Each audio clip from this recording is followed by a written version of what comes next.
Cette profonde division entre républicains et anciens monarchistes va tout à coup se transformer en véritable guerre civile lorsqu'une rébellion armée se déclenche à l'ouest du pays, en Vendée, au printemps 1793.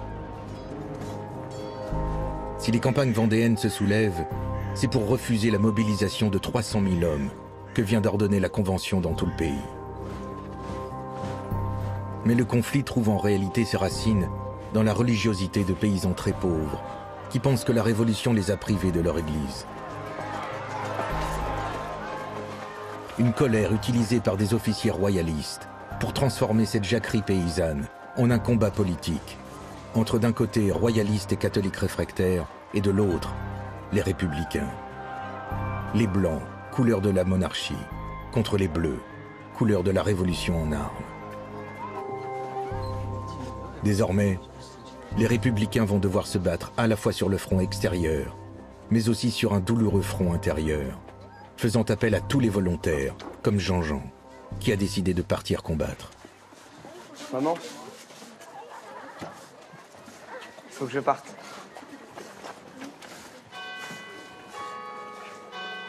T'as vu l'allure?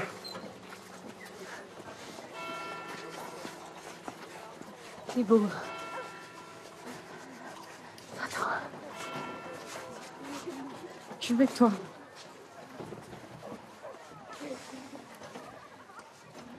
Allez, vas-y. Vas-y. À bientôt. Allez.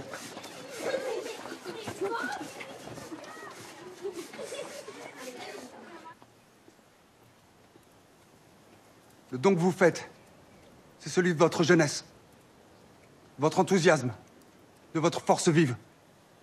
C'est le plus beau don qu'on puisse faire à la patrie. Vous partez vous battre contre les ennemis de la Révolution, qu'ils soient à l'extérieur, du côté de ce maudit roi de Prusse, ou à l'intérieur, en Vendée, du côté de ces aristocrates qui veulent détruire tout ce que nous avons fait ici depuis 4 années. Ne tremblez pas. N'oubliez jamais que ce que vous le ferez en notre nom à tous. Nous serons fiers de vous. La liberté ou la mort. La liberté ou la mort. Vive la Révolution. Vive la Révolution. Vive la République.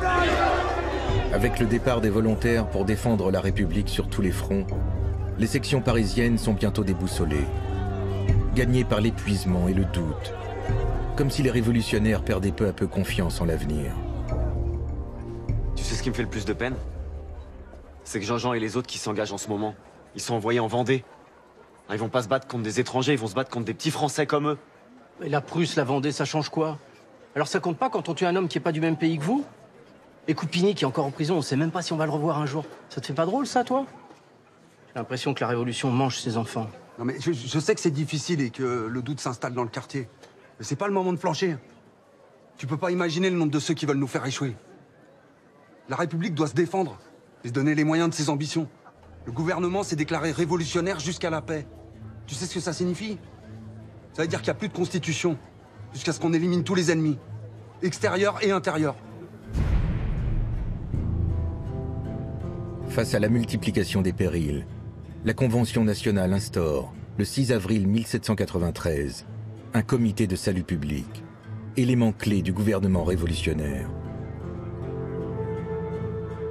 12 hommes, renouvelés chaque mois parmi les députés, pour prendre en main les destinées du pays. Le conflit entre les Girondins et les Montagnards est de plus en plus violent. Pour affaiblir et marginaliser les Montagnards, les députés girondins tentent alors de mettre en accusation devant le tribunal révolutionnaire leur plus farouche adversaire, le plus radical des députés montagnards, le journaliste Jean-Paul Marat. Les sans-culottes de Paris en voulaient aux Girondins d'avoir été lâches pendant le procès du roi et voulaient leur destitution. Comme j'ai donné raison aux sans-culottes, les Girondins ont osé me mettre en accusation devant le tribunal révolutionnaire. Mais j'ai gagné. Et les sans-culottes m'ont porté en triomphe. Lorsque des milliers de sans-culottes acclament Marat, les députés girondins voient la situation se retourner dangereusement contre eux. Car désormais, plus rien ne pourra arrêter la colère des Parisiens. Et là, tout a basculé. 35 sections de Paris sur 48 ont demandé officiellement la destitution des députés girondins les plus importants.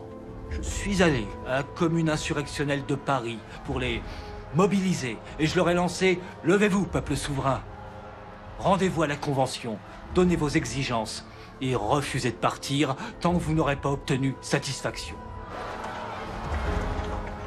Le 2 juin 1793, à l'appel de Marat, les sections de Paris, soutenues par plusieurs bataillons de la garde parisienne, font le blocus de l'Assemblée. Les députés, menacés par des canons, ne peuvent quitter la salle tant qu'ils n'ont pas accepté les exigences des sans-culottes. Les parlementaires finissent par voter l'arrestation des 29 principaux députés girondins. En ce mois de juin 1793, le peuple de Paris est enfin victorieux.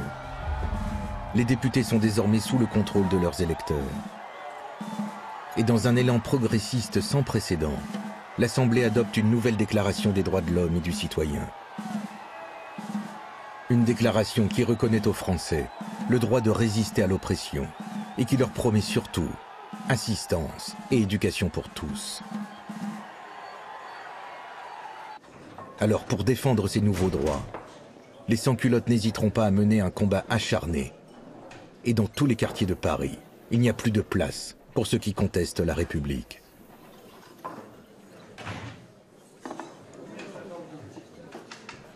On adore des arbres, des rivières, des grosses statues de plâtre, on prie la raison. Non mais on marche sur la tête ou quoi?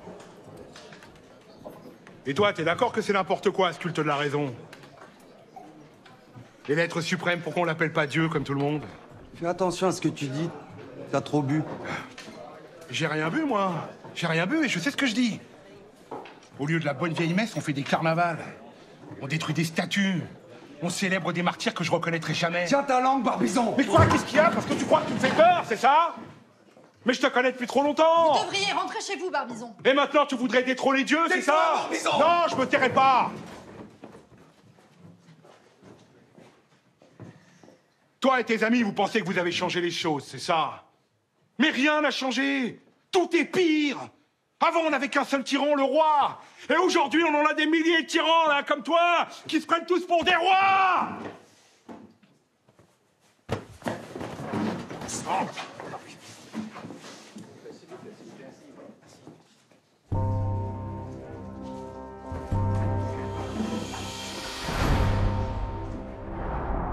La République est maintenant engagée dans une lutte sans merci. Un seul mot d'ordre. Liberté, égalité, fraternité ou la mort. Mais au grand désespoir des sans-culottes, la première victime de cette confrontation va être celui que l'on appelait l'ami du peuple, Jean-Paul Marat. Le fer de lance de la Révolution populaire a été assassiné dans sa baignoire par une jeune femme proche des Girondins, Charlotte Corday. Une scène qui devient sous les pinceaux du peintre montagnard David le martyr d'un apôtre de la liberté, dont le corps devient le corps du peuple assassiné. Désormais, les révolutionnaires seront terribles avec leurs ennemis. En Vendée, le comité de salut public fixe à ses généraux des objectifs extrêmes. Il faut détruire et brûler cette province et déporter si nécessaire ses habitants. L'armée catholique et royale est bientôt écrasée. 300 000 Vendéens auront perdu la vie, dont plusieurs milliers qui sont noyés par un général exalté dans la Loire, à Nantes. Et quand les monarchistes prennent le contrôle de la ville de Lyon, la réaction de la Convention nationale est foudroyante. Elle envoie Joseph Fouché, avec des consignes particulièrement explicites. Les habitants de Lyon seront désarmés. La ville de Lyon sera détruite. Le nom de Lyon sera effacé du tableau des villes de la République. Fouché soumet la ville et fait comparaître devant un tribunal improvisé plus de 2000 Lyonnais qui sont immédiatement exécutés lors de mitraillages collectifs. Un désastre qui glace le pays. Il a déjà Le désastre, ce sont aussi ces milliers de soldats républicains qui ne reviendront pas de la guerre, comme Jean-Jean, le fils de Gabriel, qui n'a pas survécu à ses rêves de gloire. Puisse l'être suprême accueillir en son sein l'âme de Jean-Nicolas Pécheloche, dit Jean-Jean, mort au champ d'honneur. Ô Seigneur, c'est vers toi que je me tourne. Par ta présence, éloigne toute obscurité, tout mal de moi. Accorde-moi la paix en éloignant de moi l'angoisse, la peur et la tristesse. Amen. Au nom du Père, du Fils, du Saint-Esprit.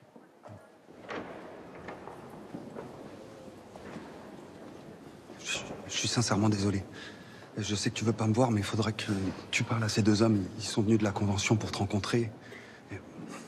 Madame, je vous présente nos condoléances. C'est pas le moment. Vous voulez pas écouter au moins ce qu'ils ont à dire? Ah mais va-t'en! Hey, qu'est-ce qui te prend? Ça va pas? Allez-vous-en.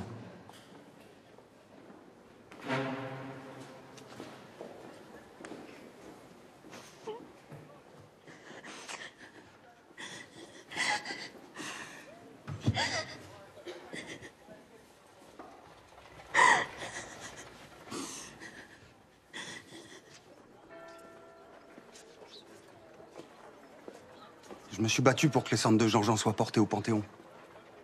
Comme celle du jeune Joseph Barra. Il serait devenu un héros national, symbole de la République. Mais aujourd'hui, Gabrielle ne peut pas comprendre. C'est pas pour elle que j'ai fait ça. Qu'est-ce qu'elle croit? Qu'elle était le seul à l'aimer, ce petit con?